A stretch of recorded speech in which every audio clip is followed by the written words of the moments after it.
Hello and welcome to the CDO Magazine interview series. I'm Derek Strauss with Gavroshe, and today I have the pleasure of talking with Randy Bean. Welcome, Randy. Derek, nice to see you as always. Yes. I think I first met you way back when we were both consulting in, let's see, it was in Boston somewhere.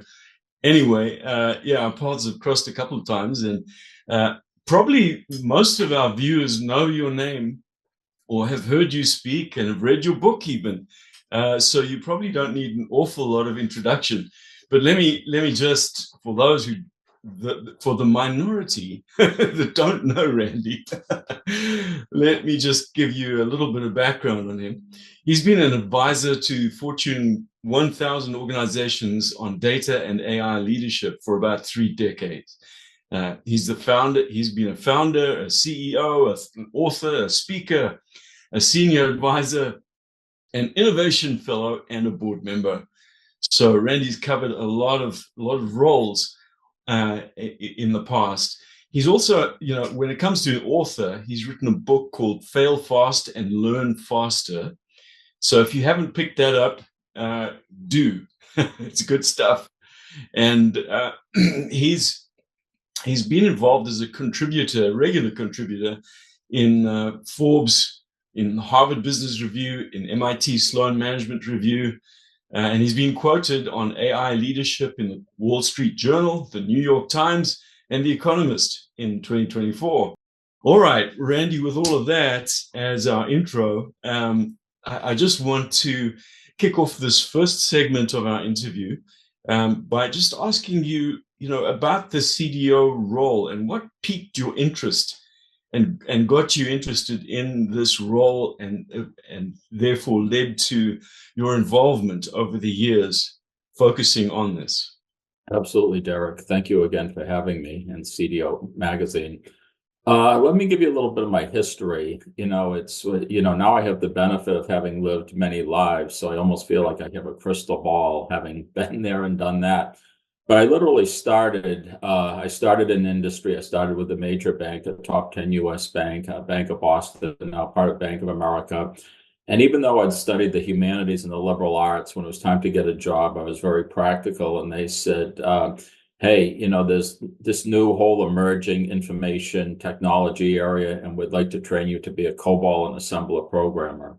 So lo and behold, I actually learned how computers worked. And even though it wasn't what I aspired to do, they always said I was a really good COBOL and assembler programmer. So they kept me at it.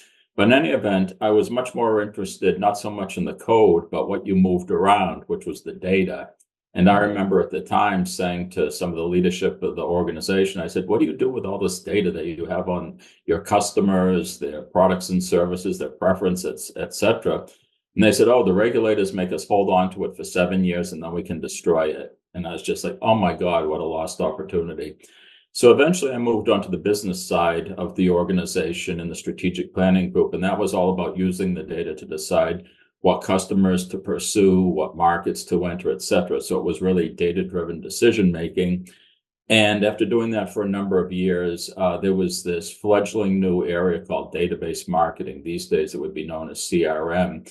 And I joined an early pioneer in database marketing. And because of my banking background, I came to run their North American financial services practice, working with all the major banks and insurance companies within a couple of years. And I did that for close to a decade before the internet era came along. And then I went out to Silicon Valley and I did 2 venture-backed startups as a co-founder, including a Kleiner Perkins-backed company.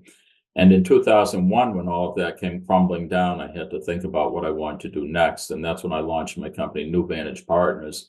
And the idea there was to advise Fortune 1000 companies basically on how they could leverage data and analytics and later AI in their business. So everything from data strategy to data governance to data architecture to change management to make sure organizations were deriving business value from their data and analytics investments. Along the way, as data gained in prominence, I started writing. So you mentioned Wall Street Journal, I wrote for 2 years. Forbes, I've been writing for 10 years. Same with Harvard Business Review and MIT Sloan Review. And directly to your point, In following the financial services crisis of 2008, 2009, when major banks were basically mandated to hire a chief data officer, the first chief data officer of a major US bank, in this case Citigroup, was hired out of my firm.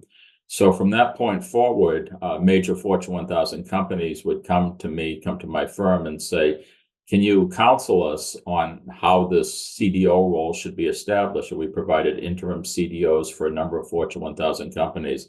So very much from the outset, I've been involved with the chief data officer role and its many permutations over the years since then, which I could speak not only for 10 minutes, but for days and days on. Yeah, it's been an exciting ride. I'm tracking with you as you've gone through the history of that. It's been really interesting to see it. Of course, the role is still relatively nascent. If we think of the C-suite, the typical roles in the C-suite have been around a long time. Chief financial officer, for example, has been there forever. But when it comes to the CDO, there's still so many interesting things that are coming up as challenges and new kind of whole new areas for us to start focusing on. So I know that you've written the book Fail Fast, Learn Faster, and I know that that's been doing really well, and a lot of people have been commenting on it and learning from it. Maybe if you could just highlight for our audience a couple of the key takeaways, from the book, some of the key nuggets that people have been remarking on. There you go. Look at that. Yeah. So, I had been asked over the years when I was doing a lot of article writing, would I like to write a book? And I declined about 10 times. I said, writing a 2,000-word article is one thing, writing a 50,000-word book is another. And it was November of 2019, where the publisher Wiley reached out to me and said, "You sure you don't want to write a book?" And I said, "Absolutely not." But then COVID hit, and I realized it was going to be a long, dark winter, especially up here in Boston in the Northeast. And I called the publisher back and I said, "Yeah, I'll write a book." And what I tried to do in Fail Fast, Learn Faster is capture, what I referenced before, my, at that time, 30 plus years experience in industry.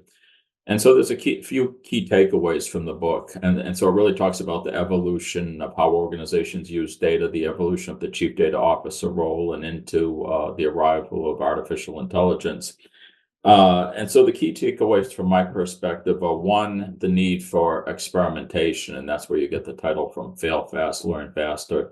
In other words, this idea not to wait till everything's perfect, but to try things and to learn from experience and to get up and try again and keep on working until you find something that works for your organization. The second thing is, and this is borrowed from Apple Computer and their famous campaign, of the late 1990s, think different. In other words, this notion of try to look at things from a different perspective. Don't follow the tried and true path, but try to create your own path. And throughout the book, I cite examples. There's roughly, I believe, 25 or 30 examples from industry organizations that I've written about over time. So it's really a cumulative learning. And in that sense, when I think about, is the book still relevant today? In many respects, I think it's more relevant than ever, because with AI in the current cycle, there's both this wild enthusiasm, there's also wild fear. And when you look at the book, it kind of provides that perspective of the cycles that companies have gone through. And I think the important things are always to have a long-term plan, to be focused on the future, to be focused on delivering business value, and to basically put in place a plan where your organization can adopt new capabilities over time and do it in a way that has guardrails and safeguards and is good for your organization and your customers. Yeah, well said, actually. And I absolutely, I think everything that you said about the current climate in terms of AI and how fast everything is happening. Like I mean, when Chat GPT first came out, it was like, oh, there's this Chat GPT thing, and everyone's getting excited about it. But like literally the next week that you start looking for stuff on the internet about artificial intelligence and then Gen AI, and then it just exploded with other types of GPTs, all sorts of things that people were suddenly surfacing. And yeah, pretty bewildering, I think, for many people. But the whole notion of failing faster, learning faster, and keeping your eyes on the goal of business value, and having that long-term kind of view, as opposed to getting so kind of wrapped up around exactly what's happening right now, and panicking, and is such good counsel for everyone really to take into account. So congrats on that book. And I think probably the fact that you delayed and delayed and delayed in terms of writing was actually fortuitous, because it came out at the right time, Randy. So congrats on that. Okay, well, for our audience, this is segment 1 of a 2-part interview. So we're going to close this interview off right now, this first segment. But please keep your eyes peeled. There's going to be another one pretty soon afterwards. So make sure you pick that one up as well. But for the time being, Randy and I are signing out, and we'll see you soon. Thank you, Derek.